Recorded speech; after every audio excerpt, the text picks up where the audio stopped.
नमस्कार, आप विक्रमगंज कॉलिंग देख रहे हैं। जनसुराज यात्रा के दौरान प्रशांत किशोर ने मुस्लिम समाज से सीधी अपील की। पीके बोले, बिहार में बदलाव की हवा बह रही है। गरीब, पिछड़े और मुसलमान सब बदलाव के भागीदार बन रहे हैं। अगर आप अपने बच्चों का भविष्य रोशन करना चाहते हैं तो अब लालटेन में किरासन तेल बनकर मत जलिए। उन्होंने कहा, मुस्लिम समाज जानता है कि ईमानदारी से की गई जद्दोजहद बेकार नहीं जाएगी। डराने धमकाने वालों का हिसाब जनता करेगी। चुनाव आयोग पर भी सीधा निशाना साधा पीके ने कहा, वोटर लिस्ट से नाम कटे जाने को लेकर चुनाव आयोग को घेरा और कहा, चुनाव आयोग को नागरिकता तय करने का अधिकार नहीं है। जितने नाम रहेंगे वही काफ़ी हैं भाजपा नीतीश को हराने के लिए। नतीजा साफ है, बिहार बदलाव शंखनाद हो चुका है।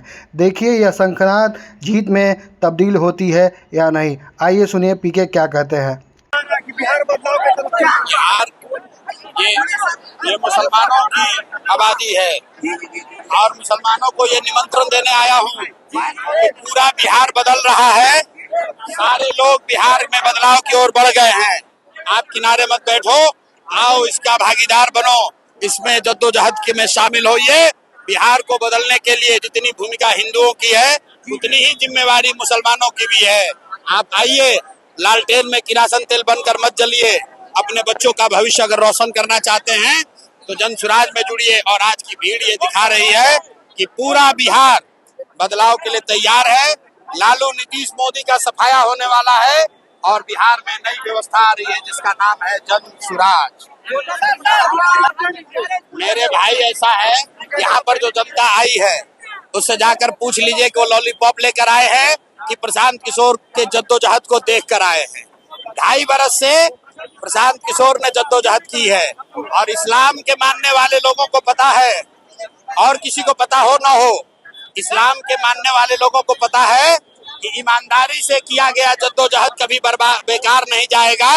2.5 बरस से प्रशांत किशोर ने जो जद्दोजहद किया है उसी का नतीजा है कि बिहार में एक नई व्यवस्था बन रही है जिसका नाम है जनसुराज।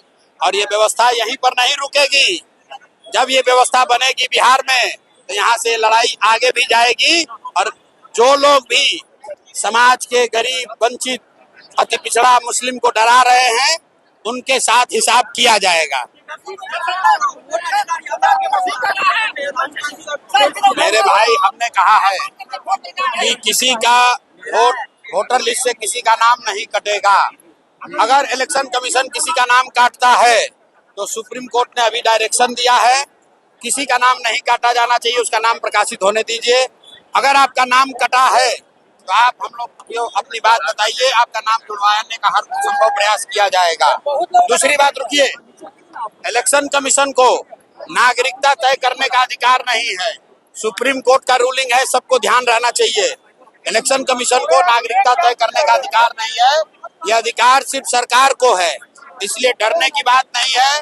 और अंतिम बात, अगर 2, 4, 5 लोगों का नाम कट भी गया तो भी डरने की बात नहीं है। जितने लोगों का नाम लिखा हुआ है उतने लोग संकल्प लें, एक आदमी भी घर पर नहीं बैठेगा, सब लोग जाएगा और जितने का नाम रहेगा वही भाजपा और नीतीश को हराने के लिए काफी है।